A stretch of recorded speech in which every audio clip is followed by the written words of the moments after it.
the river, the Betchan River. So the water was tapped here, and then the refuse returned to the river downhill. Of course, that's a good question. I'm going to coffee or maybe even dinner. And we'll see you in the theater. We'll catch you for lunch. I want to make sure you get the geography of the place of where we're located. So remember, day before yesterday, we were on the Mount of Precipice in Nazareth. Remember? So if you're standing on the Mount of Precipice, the town of Nazareth is behind you, and you're looking out at the Jezreel Valley, site of the future Armageddon. Okay? So when you're on that mount and you're looking at that valley in front of you, that valley runs diagonally. So as you're looking out at the valley, to your right and a little bit back would be Haifa. That was Mount Carmel, the area of Carmel where Elijah clashed with the prophets of Baal. So picture yourself standing on that precipice looking at the valley. To your right would have been Haifa, the modern city of Haifa on the Mediterranean Sea, Mount Carmel, where Elijah clashed with the prophets of Baal. And then in front of you, that valley runs diagonally, now down to your left side as you're looking out at the valley. And the far left side is where we are right now. Okay? So this city was kind of at the entrance to the Jezreel Valley, or the valley we know in the future, which will have the Battle of Armageddon. Okay? So this was the entrance. So as you're coming from what is today modern day Jordan, crossing the Jordan River, you would enter this valley that would take you, cut all the way across northern Israel diagonally. And in the center would be Nazareth, where we were, where the Mount of Precipice was. But on the entrance to that valley is this city. Okay? Got it? Beit Shan or Skytopolis. Okay, so I just want you to get the geography. Now, why is that important? Prophetically, it may have some significance because there is talk of Saudi Arabia, if Israel makes peace with Saudi Arabia. Now remember that Israel has made peace with through the Abraham Accords during the Trump administration, with some Persian Gulf, right, to our east, some Persian Gulf countries, like the United Arab Emirates, Bahrain, okay, and then there are some other ones as well. So Israel is starting to find commonality and making peace with some of these Arab nations, and there's a lot of speculation that Saudi Arabia wants to make peace with Israel, and this is very significant because where does most of the oil come from in the Middle East? Saudi Arabia and the Persian Gulf area. There is talk that Saudi Arabia would like to, if it can make peace with Israel, run an overland pipeline from Saudi Arabia to our east and a little bit south, through Jordan, which is those are the mountains of Jordan, right across into Israel, right here, through this valley that we just talked about, the valley of Jezreel, to the port of Haifa in Israel, which is one of Israel's major ports, where they can put it on ships and offload it to the west. So because that would be the shortest route for the Gulf Arab nations, Saudi Arabia, United Arab Emirates, Bahrain. It's the shortest route to get their oil to Europe. So there is talk about a pipeline, overland pipeline running from this area right through. So if you want to talk about, again, I'm not saying it's a definite thing, I'm just postulating that it could be a catalyst if you have a pipeline running from Saudi Arabia through the Jezreel Valley to the port of Haifa. You could see where it could be the catalyst for nations to come and to have a battle in this valley in the future, in the Jezreel Valley. Okay, so you have to look at some of the geopolitical things. So I just wanted to give you a sense of what is possible and some of the implications of the geography about where you are. So if you were to look at a map of Israel, you know Israel is long and thin, right? So if you look at the northern portion, the northern third of the country, which is where we are now, there's a valley. Here's the Sea of Galilee, and here is the Jordan river that comes down to the Dead Sea.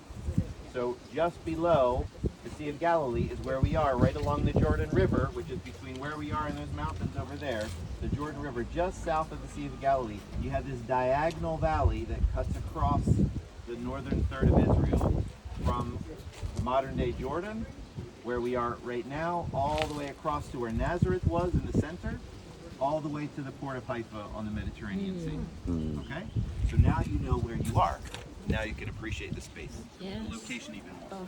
Okay, got your coffee? Yes, yes. All right. I was ready for lunch. Lunch, okay. Okay. So we're going to see that theater. Of course, remember what they said? You've seen one Roman theater. You've seen them all. That means technique in the shape and everything exactly. They are all built on the same pattern. Again, standardization. Standardization. That's what, when you are an empire, you have to do that to make it quick. And don't forget, it's not just creating entertainment for people. It's a center for control for government control. Don't look at a theater and say it's a theater. It's a part of the government.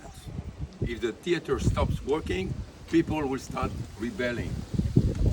Now, where do we put the Jews in this story? The Romans arrived here and they thought, let's standardize, like everywhere else. Let's bring our culture. It was good for the Goths and the Visigoths and all these populations that were barbaric people or barbarians. And they came to the Jews, people who are already well installed. They have a region that is more than 1,000 years. It was already made 1,000 years before the Roman arrived, before the Roman existed. They have their books, they have everything. And the Romans are just like an elephant in, what do you say, in a bowling? In the what? In a bowling alley?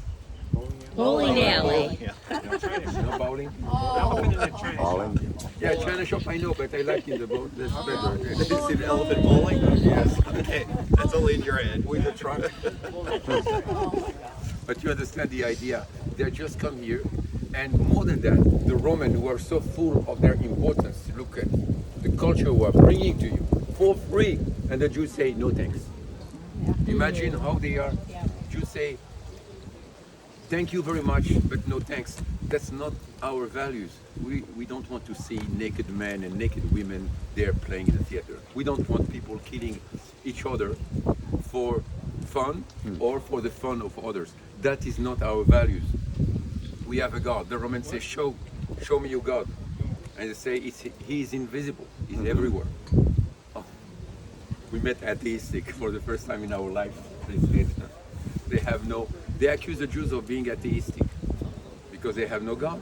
They could not show them a God.